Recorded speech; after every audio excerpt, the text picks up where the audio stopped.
Welcome to Planetary Health First, Mars Next.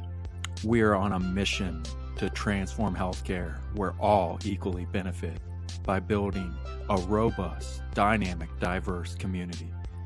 So glad you could join us.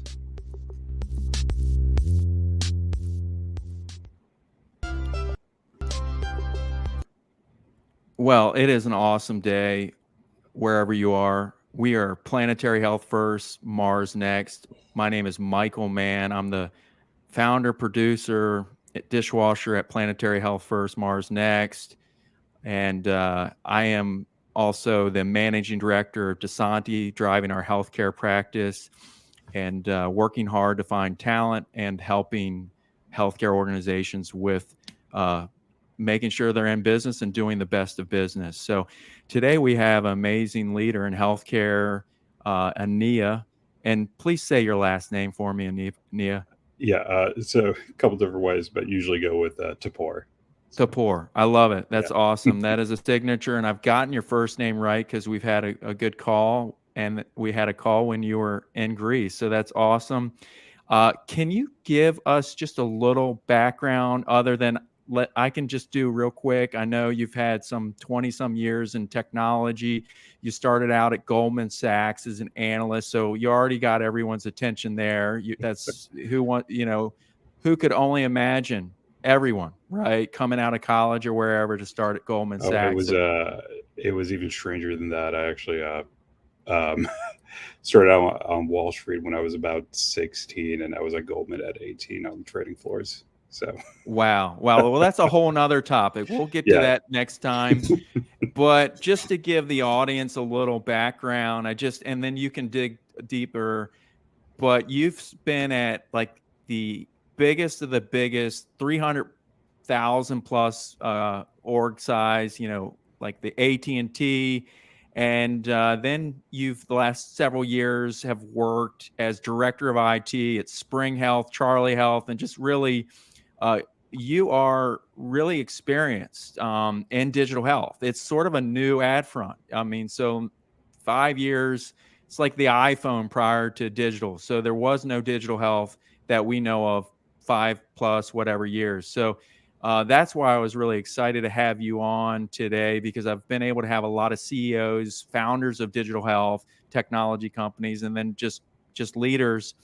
But I wanted to have someone like you that's really scaled up, knows application, knows all the challenges of integration, understanding HIPAA, hiring, unfortunately firing, trying to work with staff aug organizations, because that's really what we hope to do at DeSanti's, add value in that mix to healthcare organizations.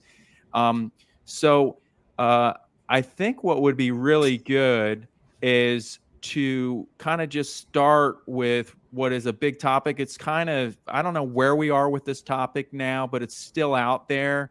And tell us a little bit what it was like to be in all remote first space. I think that's really important. yeah. So having originally come from such a large Fortune 100 background, especially with DirecTV and AT&T, when the pandemic hit, it was a bit of a shocker. So it was really trying to figure it out on the fly in about a 2 week period and making sure that we got everything together. Everybody was able to work and we could push out all of our ads. So previously, before getting into the healthcare space for DirecTV and AT&T, I was in their creative services division, handling all of their IT. One of the things that we actually ended up doing during the pandemic was actually creating a decent amount of the branding and the launch campaign for HBO Max. So it was pretty important that we got all of that stuff together. Um, I want to say in the beginning of March of 2020, and we pushed it out because it was such a huge launch. So we built out a bunch of different things and put together a bunch of new ways for us to actually push out over, I want to say, like at least 4 or 5 terabytes of work in a distributed network throughout New York, with it acting as it was a local like a localized share drive. So that was really important, making sure that all the work got pushed out. But what that did for me was it sort of put me in the space of building fully remote workspaces. And I was able to use that experience and transition over to Spring Health, where in the beginning of 2021, remote first workspaces, I think everybody was still trying to figure out what that really meant and how do we do that in a healthcare space, right? So we have a ton of security to worry about. We've got PHI, we have PII, we have laptops from everywhere from all these different sources. And then we're also at the same time dealing with a chip shortage, right? So they're coming from who knows where. They're not always coming from Apple or CDW or SHI. Sometimes they're coming from Best Buys. Sometimes they're coming from B&H, but it's how do we secure these devices? How do we get them all across the country? And how do we make sure that the data that is going through all these is correctly protected? So Wow. basically, what that ends up leading to is making sure that we're taking the infrastructure that we used to have on-prem at like an AT&T or a DirecTV, and that we properly translate it to systems that are on the cloud that are scalable. So it's using things like Google Workspace, Okta, Zoom, and making sure that those tools are properly protected, that they're in an environment where we have like BAs in place, we have our compliance controls and everything, but also that we're not too strict on the user controls. And at the end of the day, we sort of find a balance between how quickly somebody can get to a resource and making sure that it is as secure as it can possibly be. Because what you want for your end user is you want to make the experience basically as much as using a home computer as you possibly can when they have that work laptop, right? They want to be able to pop that lid open, sign in with their fingerprint or whatever it is, get to work right away. So it's that taking away, not real, well, I guess not really taking away, but streamlining password controls, VPNs, making all of that sort of work in the background, so that at the end of the day that they're not really blockers. And we want to make sure that IT is an enabler rather than a blocker. Like we never really want people to be like, hey, I can't really get on because I can't remember my 26-digit password with all of these Cyrillic characters I have to use for security purposes.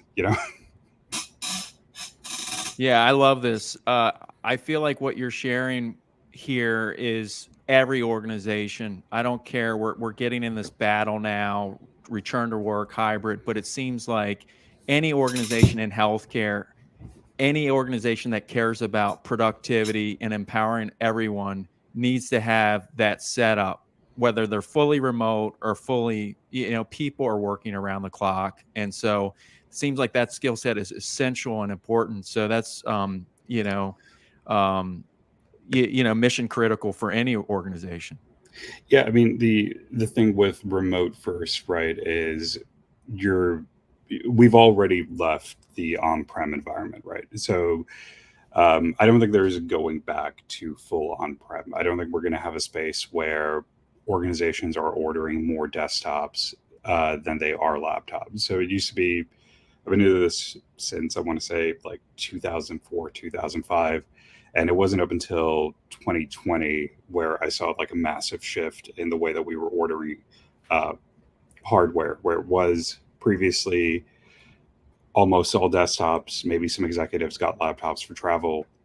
And then there was a huge shift after the pandemic where I have seen, I want to say, a total in the last 3-4 years of like zero desktops ordered. Like I haven't had to purchase any, and I don't know any of my colleagues that have had to buy them either. So it's been a full shift into making sure that, you know, the equipment that we have is mobile and that the infrastructure that's in the office, like that rack in the IDF closet, it's basically all completely gone. Right now, it's just basically all networking equipment. You rarely find servers in it, and it still has to be in a secure space, but it's not something that we normally take care of on a day-to-day basis, if that makes sense. It's usually taken care of by a third party like AWS or GCP at this point. So tell us a little more, and I know you touched on it a little bit, but security and the role of IT controls. I know you were getting into a little bit of it, but is there anything else additional that you feel is critical to share with our audience? Yeah, I mean, especially when it comes to organizations that are handling PHI and PII, it's there are a there's so many security controls that we have to put out to ensure the proper handling of the data, right? And a lot of times these can be fairly disruptive for the end user population, but it's getting them out in a fashion that is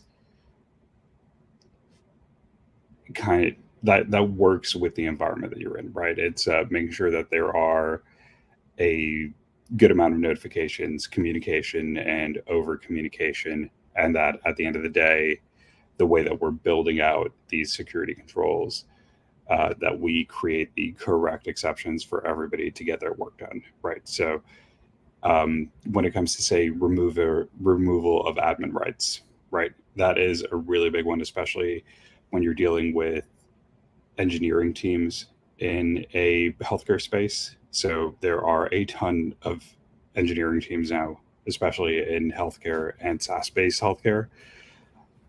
Getting these controls in place doesn't always mean that they're not going to be able to do their work, right? It's making sure that we work hand in hand with those teams so that we can enable them to work in a secure way.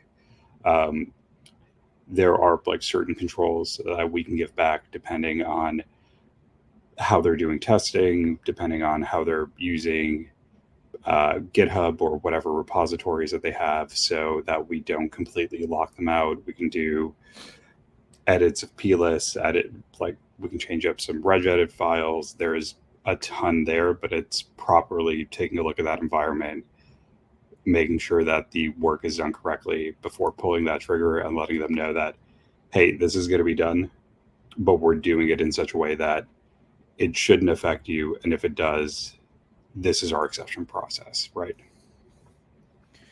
Yeah. Tell me a little bit about, I feel like when we've talked earlier, you know, have a really amazing experience that you've worked at the biggest of the big companies and then a very small company that scaled really fast. And I'd love to have you kind of walk us through kind of from your role as a director of IT, how you've been able to do that, like match the necessary systems to the headcount. Can you walk us through that process? Yeah. So having come from a place like AT&T, which is a behemoth of an organization, when I was there, they were over 300,000 employees. I think it was like the population of Sweden or something like that. It was ridiculous. They're super established, super old organization, right? And then coming into a company that is basically brand new. I came into Spring Health around the 100 employee number, and it was making sure that everything that we were doing, we were building the infrastructure for the organization so that when we did hit that hyper growth spurt, we were able to maintain everything that we had at 100, and we were able to do it the same at 100, at 200, 400, and above, which is actually a really difficult thing. One of the ways that I was able to accomplish this was a focus on systems engineering, building automated systems, and ensuring that we are getting to the core of the issue rather than we're working on break fix. So as we built things out with automations, what this ended up doing for us was we launched our ITSM system, and we discovered that within, say, a 1 month period, we were facing like maybe 600 or so tickets. And I'm kind of generalizing the numbers a little bit, but what ended up happening within the 2-3 months that passed, we say scaled from 100 to 400 employees. The way that we had built this ITSM out was we had a ton of things on the back end with Okta, with Okta workflows. We had a couple Workato workflows. And what we were doing is anytime that we saw an issue that could be automated, that there was a process that could be done better, we improved on it, we documented it, we made sure that it was handled in an automated fashion, either by a low code, no code system, scripting, bots on Slack, you name it. What this did for us when we hit that scale, we were able to say go from 100 to 400 employees, and we still maintained a queue of about 600 tickets. So even though we had 4x in that time period, the amount of trouble tickets that we had never really increased. So it might seem like it was stagnant, but it was actually a win of about, 300, 400% reduction. Wow, that is fascinating, and obviously the systems you're using, the automation to make that happen behind the scenes required. I guess for our next, I think would be, could we be fair to say that you were building part of the what would be a modern agile IT system? I mean, that is a living, breathing system by having the right team and the right people doing the right things. Um, uh, Yeah, certainly. I mean, like at the end of the day, it's taking IT from what it used to be, which was essentially some guy that would show up at your desk and tell you to restart your computer, to using a more iterative model, to using a workflow that is more improvement over time than a solution that you're going to have to come back to that end user's desk and tell them to do that same action over and over again, right? It's getting to the core of the issues, putting out solutions that are effective, and then making them better over time. With building out these like teams in this fashion, the other thing that it does for us is we're able to utilize our staff, our headcount, our augmented staff to the highest ability.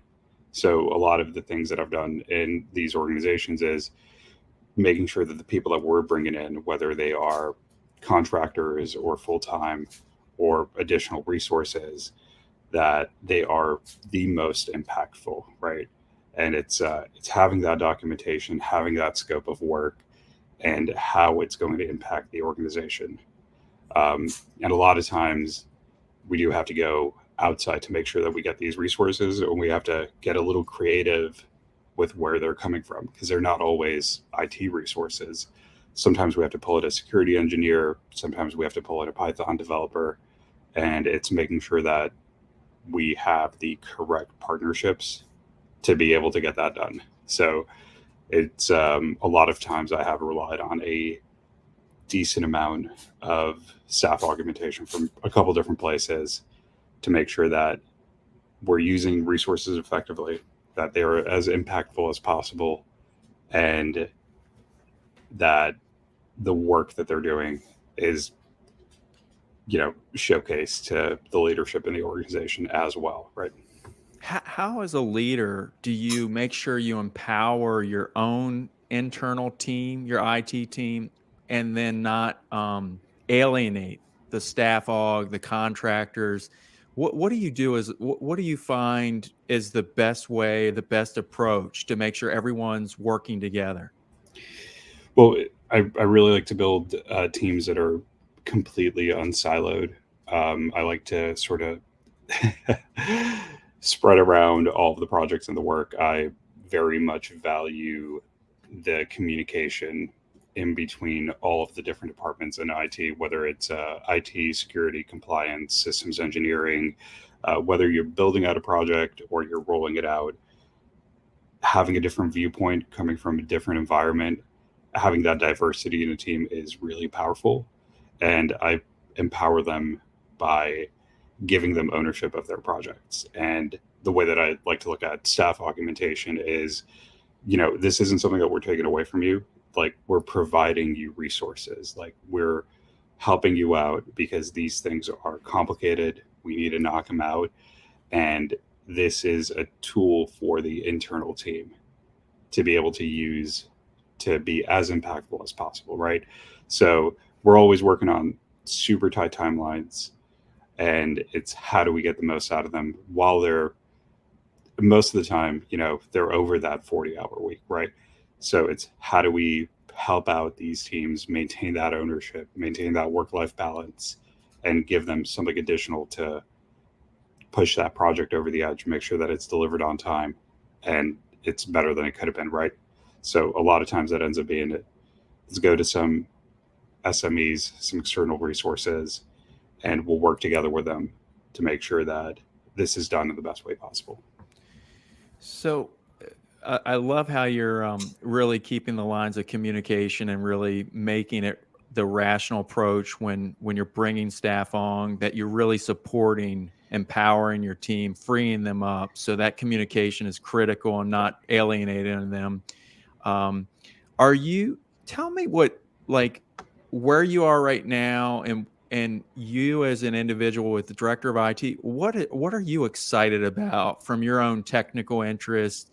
With where you see healthcare or just technology is like, what are you finding yourself doing that you just delight in your own time? Yeah, I mean, it's so in my own time, I'm usually a little bit more removed from the IT space, but I'm really excited about some of the places that I've seen IT go in the last few years. Um, I, to be like completely frank, at the beginning of my career, it was kind of like it seemed like IT was a bit too good to be true. It's like, how do you show up to this office, help out a couple people, and this is a job that somebody's paying you for? And I kind of, since the beginning of it, I was like, this is going to come to an end. There are going to be automations and new technologies, and we're going to get to better systems in general. And I always had a fear that IT, as in like IT support, wasn't going to look the same in 2004 as it will in 2014 or 2024 even. So when I kind of got out of the large Fortune 100 organizations, it had completely shifted. Like, it was a completely different environment, and it was definitely one that was becoming more iterative. It was more about systems. It was more about how the different departments in the organization interact with one another. It was a lot more about project management as well, and it was building these solid core functions in the organization that could help it scale both up and down. But at the end of the day, it was supporting every single department in the organization, making sure that the needs of those stakeholders were met and understood as well, because IT can be applied in so many different parts of the organization. And the core of it was, what excited me was like, it's not about restarting a computer anymore. It's about giving all of these departments time back so that they can be more effective in what they're doing. Right. Yeah. And, it's making sure that we can work with revenue operations, we can work with sales, we can work with marketing, and we can show them, new ways of doing things, of getting them done, um, recommend new tools, and making sure that they can be as effective as they can possibly be, especially when there's like, you know, hundreds of SaaS applications each organization uses. Like, how do we get the most out of them, right?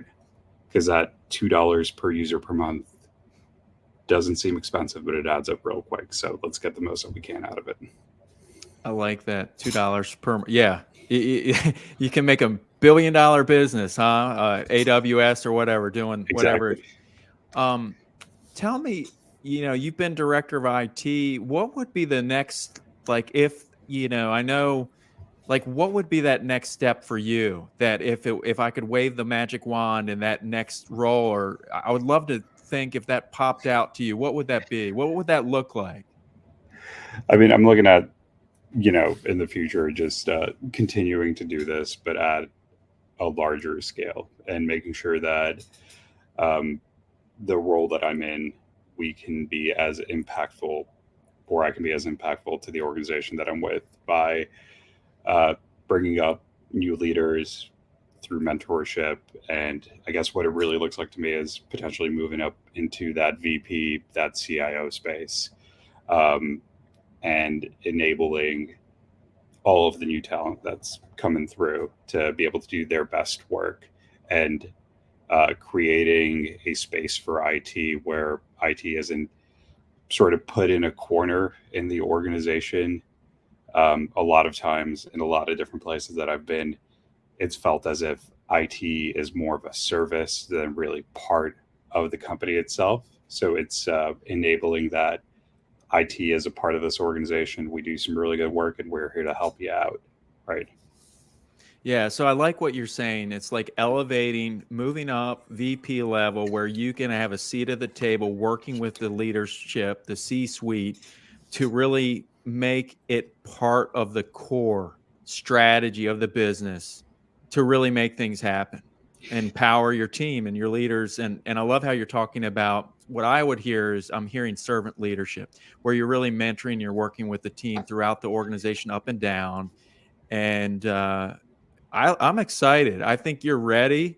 Um, I would love to place you. I don't want to do a shameless shout out, but I mean, with what I've heard and what you've done, I mean, any organization would be lucky to have someone that's done the remote first, set up, scaled. I would hope to think in 2024 we're getting some more funding in the digital health space. I see you as an SME in many things, but more so where you are and the amount of time you've been at small to large organizations. Uh, I think you're ready for the next step at the VP senior leadership. So anyway. I'm not the hiring manager of the company, but I'm excited. So just like looking forward to that.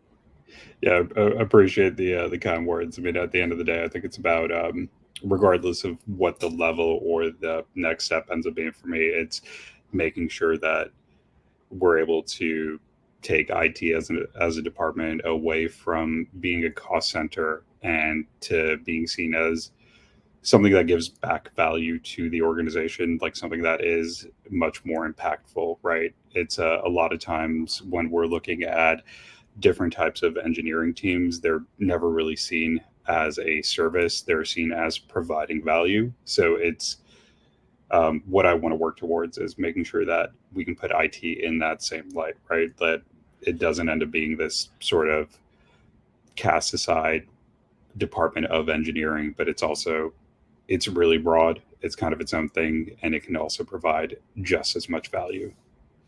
Are there any organizations that come to mind that you think are really capturing the value of IT at its core? And maybe they're really a tech centric company, and I don't mean to gotcha question either. I love doing this because I learn. I mean, most of why I do this, Planetary Health First, Mars Next, is because I'm a didactic learner. I love just having these questions in real time, talking and listening and learning, and it comes up. Just to let everyone know, much of this is not scripted. Of course, there are some talking points, but that's just a reference just to provide value. The last thing I want you to do is listen to a podcast or show where we just have a lot of dull, nothing going on.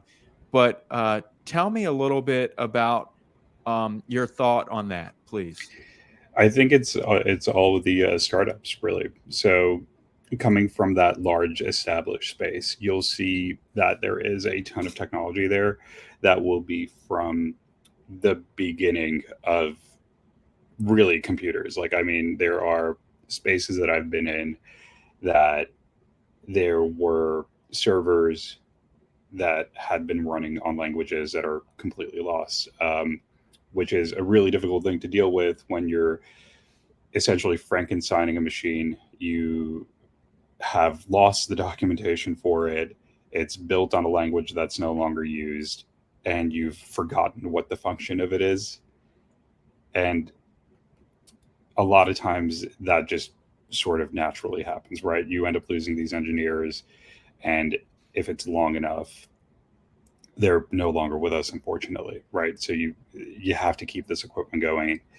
But when I look at the startup space, it is using the newest and the best of that technology. And then I've seen that trickle down to larger organizations where I have worked with the larger organizations now to make sure that this technology can be implemented in a way that works with the environment that they have that they still use these older systems, right? Even up till a couple of years ago, I remember speaking to some colleagues of mine that they were still on Windows 2K8 R2 servers, and this was like back in 2020, and their whole thing was like, we can't really make the shift right now. We're just going to have to do our best to put these sort of in a siloed space where they're not, too impactful if they get compromised, which is a horrible thing to do. But the other part of it is they're running critical parts of the business, right?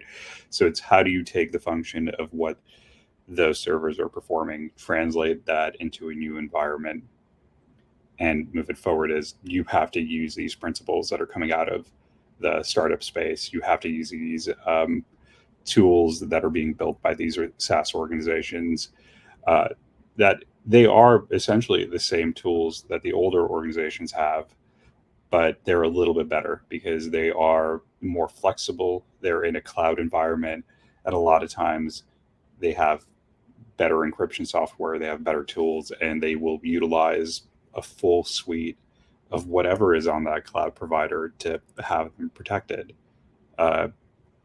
Instead of, you've got Joe in your IT closet down in the basement, and he's just making sure that Not to give all Joe the a hard patching time. that all the For- patching is done every Tuesday, right? The dike doesn't break, right? Yeah, it's one of those things where that is still like, in a lot of places, that is still a core thing that has to be maintained. And over time, you do see these things getting upgraded, but it is like a scary process because they are definitely coming from a less tested place, which is that startup environment. But the tools that are coming out of it are definitely really exciting, even though they are very familiar. Like, that's the core of it, is we are basically rebuilding a lot of the same stuff that we had previously, but we're putting it in a modern space. We're making it more scalable. We're making it more safe, right? So I guess R2D2, who we love, or however we call it, is our friend that serves a purpose to our social emotional needs just to have a rewiring, retooling these legacy systems, right? So how many, I could only imagine so many of these healthcare systems that have legacy systems and a lot of duct tape, bubble gum, and whatnot to get them up to the modern age. Yeah, I mean, there definitely is a lot of legacy, but also there is a lot of more modern, newer systems as well. And the kind of the shift that's kind of coming out of that is, how do we translate the security controls that we had in the legacy systems into more modern systems, right? So one of the examples is um, password length and complexity, right? A lot of the legacy organizations, will have it written in their books that you got to have, 37 characters, 3 generations of your mother's maiden name, your blood type in there, and like a GIF that nobody's ever seen, right? They're ridiculous rules that are really hard to keep. But what we've found out, and I think a lot of the security research organizations have found out as well, is that actually makes you less secure. So when we're talking about that same policy in newer organizations, we've realized that what helps is a more coherent, longer string of characters that is harder to guess, but it is longer in general, but it is still secure. Like that complexity is kind of being thrown out because what ends up happening is you don't remember the password, you don't know these maiden names, you basically reset it every single time. And it leads us to a situation where one of the biggest things that I've seen in a ton of different organizations is breaches will come from compromised 2FA and MFA devices because this is such a common thing now of these password resets that all you have to do is grab the device for multi-factor authentication and you can get in. Yeah. And Well, there's, yeah. I love how It, you walked through that. It's so true, and I don't want can get into that with the family and all the different Netflix. So anyway, I love the reality of that.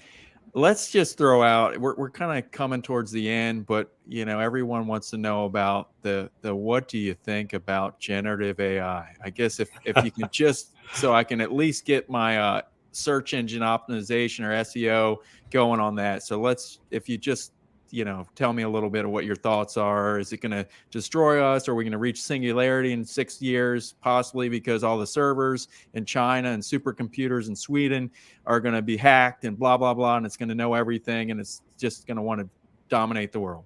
Tell me a little bit of your thoughts on that. I mean, I think it's a great tool, right? It's one of those things that is really neat to sort of play around with and also provides a ton of really easy, like basically it makes documentation a breeze. So I've used it a couple times, but I think it's a little misunderstood right now with the way that sort of the general population has picked it up, right? It is I'm still thinking GPT-3 with the way that it was working. But it's one of those things that I think it's going to get to a really good place, and we're going to get some people that are really great at using it. Organizations working with generative AI, I think, have to be quite a bit more careful, especially with where their data is being sent. So it's one of those, who's processing it, where is it going, and also, I know we're getting a lot of information back, right?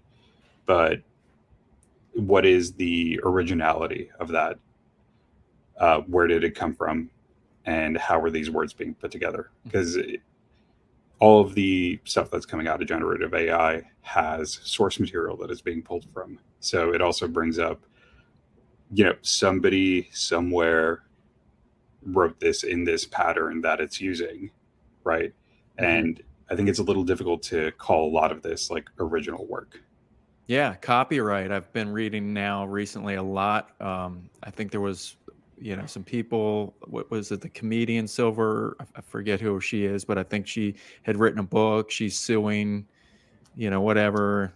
Maybe I can't think of the name offhand, but saw something by Barry Dillard talking about publishers. It's a big payday coming for publishers, but I hate just So I think the one thing that I'm curious about we've seen a few years back the chief artificial intelligence officers. Are we going to see like a digital generative AI like roles that come into fruition? I don't know. There's certain certifications. I imagine a lot of organizations are going to start utilizing this as well to kind of grasp and gather this. What are your thoughts on that? You Yeah. know. So I think we're probably going to have to get to a space where we're looking at generative AI from the perspective of the model that it's using to put the data together and not really the data that it's trained on, right? So if you think about it more as how it puts these structures together and not what it's spitting out. I think that's going to become really important, right? It's going to be what's on the back end and how can we build these tools internally with all of the data that we have, with all of the stuff that we own, so we can at least get away from the space of um, potential copyright infringements, misuse of IP, and everything else that it can cause, right? And it's building that model, having it internally where it can spit out your organization's language, code, and everything else that you've built, rather than relying on what everyone has put together and putting you in a tricky position, right? So really making sure that you have those clear lanes, sandboxes for those Yeah. specific. I like that. I like that, where it can be really specific driven to the organization. Well, Enea, it's been awesome to have you on. I know you've come from Greece. You are on a trip. You know, me and talent acquisition, I'm reaching out to anyone and everyone because that's what I do. And I really appreciate you taking time just to connect with me the other week. And then I know you're on jet lag, but I really, really am privileged to have you today because I need more people like you on this show to create value. You are the people that keep these organizations rolling. I mean, just like the patients are needed, the providers keep healthcare. It's the IT that there is no healthcare without IT people. Seriously. So Appreciate it. I've been doing this quite a bit in the healthcare space for a little while, and got to say, it's I've done it from the remote first end, but also used to work at Memorial Sloan Kettering for a little while, and seeing I never thought I would see the impact of IT directly with a patient, but coming from that background of being at MSKCC, and that's kind of what sort of keeps me in the space and keeps me driven to improving it. well, we're gonna wrap it up, and